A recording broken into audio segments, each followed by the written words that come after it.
Actually, I don't recall ever saying that uh, older games were more simplistic. I think a case can be made either way. I will take exception to your example with the Ultima series.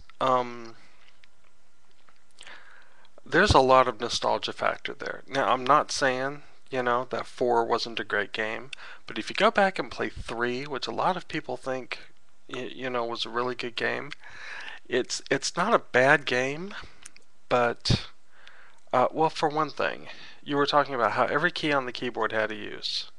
That's not complexity. That's obtuseness of interface. It wouldn't have been impossible, to simplify that by having you use something and then type another key to to say what to use. There weren't that many things to use. There were torches, gems you could peer at, powders you could use to stop time. Uh, I can't remember what else. Um, yeah, I don't recall if Richard ever played any roguelikes while he was in college, but uh, the earlier Ultimas felt like roguelikes in their interface. Um, this is part of the reason why I make the games I do. I like to take older games that sort of have that nostalgia factor, that simplicity, and I like to give them updated interfaces so that they're more accessible to everybody. Um, that's sort of my design philosophy. If I'm the guy that does that thing, that's the thing I do.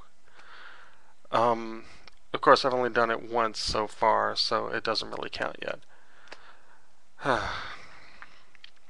So, on the other hand, think about a game like Summer Games or Winter Games by Epix.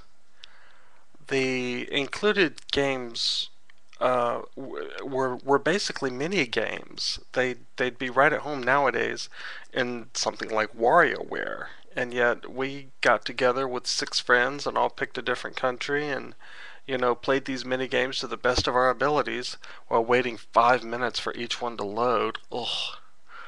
Um, but yeah, I mean, um, the camel jump and skiing, you were in the air like a second and a half. And during that time, you had to, do some sort of trick and then land successfully. That's, yeah, I know that's one game out of, what were there, about 10 or 12? Still, minigame style stuff that today would be done in Flash.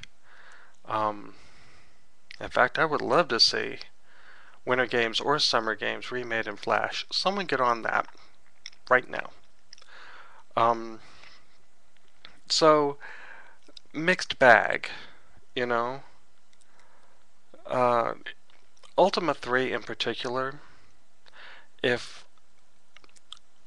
I hadn't read the manual, because there's a lot of lore in the manual, and I hadn't seen Denis Loubet's stupendous art, and I hadn't been able to project that onto what I was seeing in the game world.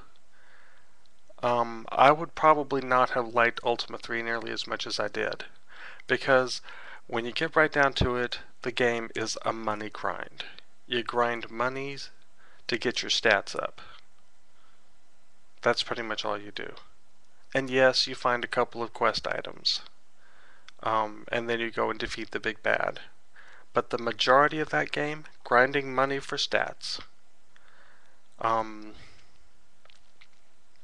yeah, doesn't hold up as well as you might think. Let's see, I was going to make another point here. I can't recall what though. So, I guess I should, call somebody else out. Only calling people out isn't really my thing. So I'll do this. I'm forbidden from talking about my own stuff, but I can talk about other people's stuff much as I want. So Seth, the Proton SDK, I'm currently using it to write games that are cross-compatible with. You should have warned me. You don't ever come up here. I do too. I go pee every night. I'm holding a big thing of X-Bag for your video. I'm not cutting this. Alright, everybody else has said hi. Come here and say hi. No. Yes, you. Come here. Say hi. No.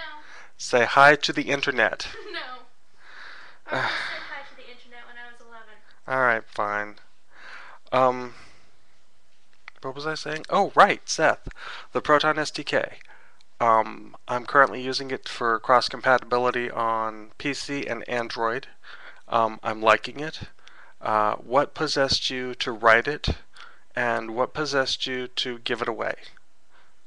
That's my calling out, I guess. So, see you guys later. Bye.